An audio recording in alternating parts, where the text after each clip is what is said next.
Ya,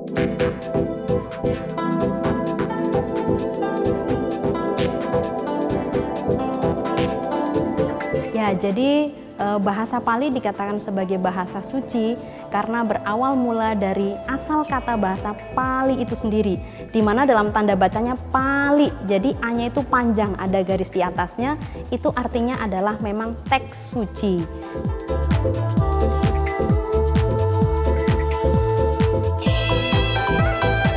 Halo, saya Iin Suwarni. Selama 12 menit ke depan, saya akan menyampaikan arti penting bahasa Pali untuk mempelajari agama Buddha.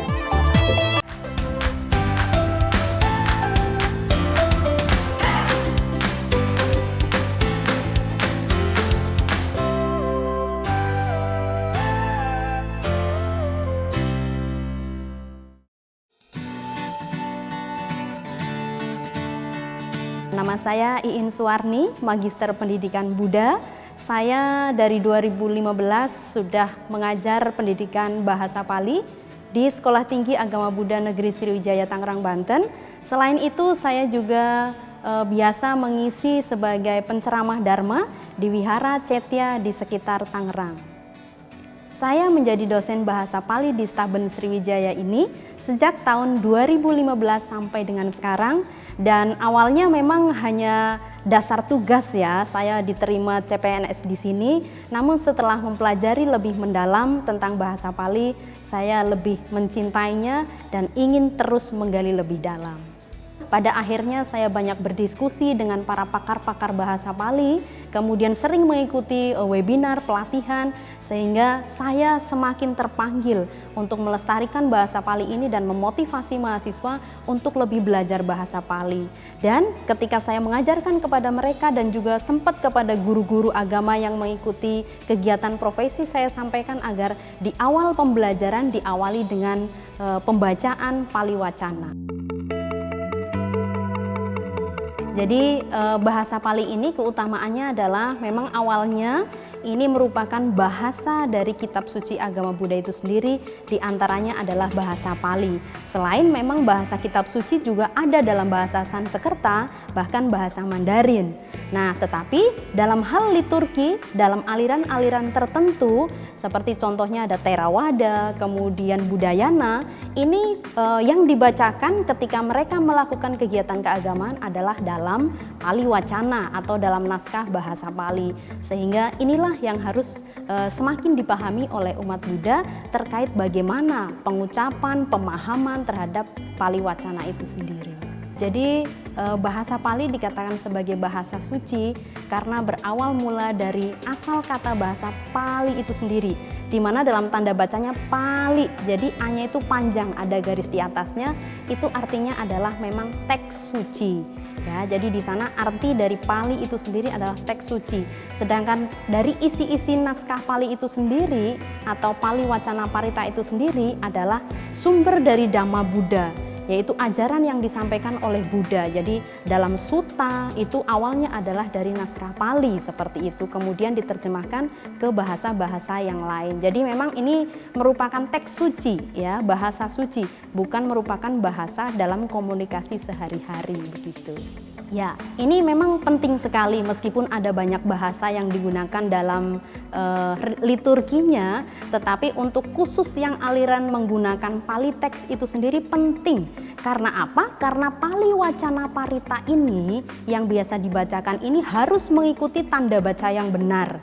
Jadi kalau diucapkan dengan tulisan ini tidak benar, maka artinya menjadi salah dan tidak sesuai. Jadi penting sekali.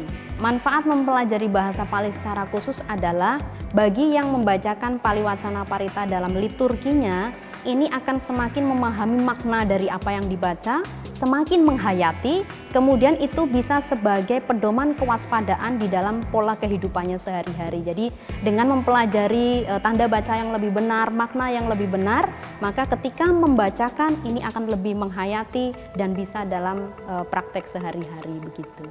Jadi ini merupakan kebahagiaan bagi saya yang mengajar bahasa Pali, meskipun ya di awal memang butuh perjuangan pendekatan ke anak-anak gitu ya. Tapi ketika sudah mengajar, kemudian mereka memahami, dan bahkan saya menemukan mahasiswa yang memang menekuni belajar bahasa Pali menyampaikan, "Miss, ternyata belajar bahasa Pali itu seru ya, mengerjakannya itu sampai lupa waktu gitu, seperti mengerjakan akuntansi.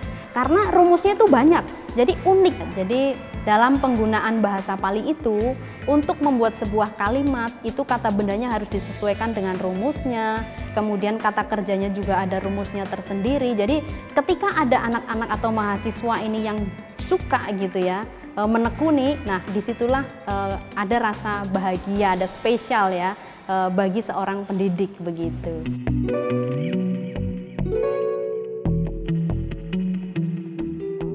Di Staben Sriwijaya ini bahasa Pali itu diberikan di masing-masing prodi itu berbeda. Di sini ada 5 prodi, tetapi yang ada bahasa Palinya itu saat ini 3.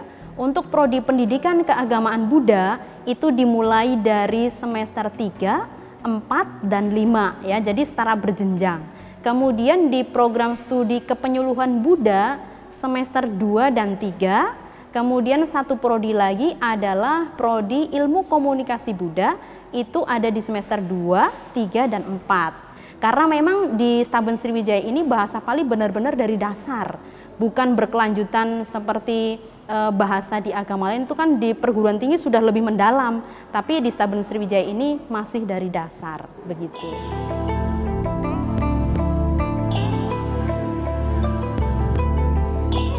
Ya, jadi tips untuk mempelajari bahasa Pali itu adalah yang pertama butuh adanya ketekunan, ya, kemudian semangat untuk mempelajarinya dan ketelitian. Karena lagi-lagi rumusnya itu banyak. Jadi kalau nggak tekun dia nggak bakalan bisa teliti, ya. Harapannya para mahasiswa ini dapat lebih memahami Pali teks yang dibacakan ketika mengikuti proses ritual keagamaan, kemudian juga dapat diterapkan dalam kehidupan sehari-hari. Kemudian yang terakhir adalah mereka dapat menerjemahkan naskah Pali yang masih sifatnya singkat gitu, jadi belum yang panjang. Ya, karena bahasa Pali ini adalah teks suci dan bukan merupakan bahasa sehari-hari, maka manfaat yang saya rasakan ya. Jadi manfaatnya adalah ketika saya mau melakukan sesuatu, mau berpikir sesuatu itu ingat apa yang sering dibaca gitu, apa yang sering diucapkan kepada mahasiswa pada saat liturgi juga. Nah, di situ ingat dan membawa diri saya itu semakin mawas diri gitu, semakin waspada. Apa yang saya ucapkan bagus tidak, baik tidak? Kalau tidak, segera saya keep dan dibuang jauh-jauh. Lebih ke menyadarkan diri gitu. Tipsnya adalah harus sering belajar, sering dibuka terus, sering dipelajari supaya tetap ingat, kemudian ditularkan kepada yang lain, dan jangan lupa motivasi kepada teman-temannya yang belajar juga, teliti dan semangat gitu. Untuk makna Waisak di tahun 2021 ini yang memang masih masa pandemi adalah bagi saya sendiri ini adalah merupakan momen untuk membina diri ya, karena kita memang dilarang kemana-mana ya, kita harus stay di rumah masing-masing, di tempat masing-masing, mengikuti kegiatan juga Zoom gitu ya. Jadi lebih ke membina diri itu bagi kita sendiri, kemudian bersama keluarga, dan bagi bangsa Indonesia adalah untuk menata segala sesuatu yang memang selama ini belum tertata dengan baik. Ini waktunya untuk ditata dengan sebaik-baiknya. Di wihara-wihara, khususnya yang memang membacakan Pali Wacana Parita seperti itu, tips yang perlu dibudayakan adalah ini lebih fokus ketika membacakan Pali Wacana Parita. Dilihat tulisannya, sesuaikan cara membacanya sesuai dengan tanda baca yang ada. Karena kebanyakan misalnya orang-orang yang sudah tua seperti itu ya. Nah, ini membacakan biasanya karena hafalan. Jadi ya udah nadanya sesuai mereka gitu. Nah, ini kita mulai dari yang muda-mudi, kita arahkan agar ketika memang membaca Pali teks ketika puja bakti, ketika beribadah, maka lihat naskahnya, lihat paritanya, sehingga ketika membacakan sesuai dengan tanda baca yang ada. Ya, jadi keinginan saya adalah sebagai umat Buddha ini bisa memperkenalkan bahasa Pali dari dasar dan secara berjenjang kepada anak-anak mulai dari usia dini begitu. Jadi ingin sekali saya itu ada modul yang disusun gitu. Untuk mulai dari usia PAUD, SD, SMP, SMA, sehingga di kuliah bukan dari dasar banget gitu. Cuman sampai dengan saat ini secara pribadi saya sendiri belum sempat untuk merumuskannya. Jadi mungkin ke depan ada institusi, organisasi apa yang bisa menyatukan para pelestari budaya bahasa Pali ini sehingga bisa bersama-sama merumuskannya. Jadi modul dari PAUD, TK, SD, SMP, SMA begitu. Mimpi saya begitu. Harapannya untuk umat Buddha secara umum adalah memang agama Buddha itu berbagai macam mazhab atau aliran. Tetapi yang terpenting adalah kita belajar Buddha Dhamma yang secara universal. Jangan melihat ini aliran apa, itu aliran apa, Buddha Dharma itu satu, kebenaran itu satu. Jadi yang kita pelajari itu satu, sumbernya dari Sang Buddha. Jadi mari kita mempraktekkan ajaran kebenaran itu dengan baik tanpa membedakan aliran-aliran yang ada. Dan kepada pemerintah kami berharap agar kepedulian juga disamaratakan gitu ya terhadap pemeluk agama yang ada di Indonesia sehingga agar semuanya bisa maju, semuanya bisa berkembang ya dan juga terutama adalah dalam praktik pengamalannya. Ya, saya mengucapkan selamat Hari Raya Trisuci Waisak 2021. Semoga berkah Waisak bersama Anda semuanya.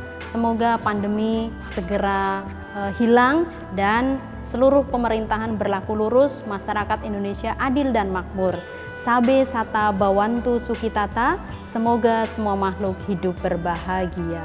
Sadu, sadu, sadu. Namo Buddhaya.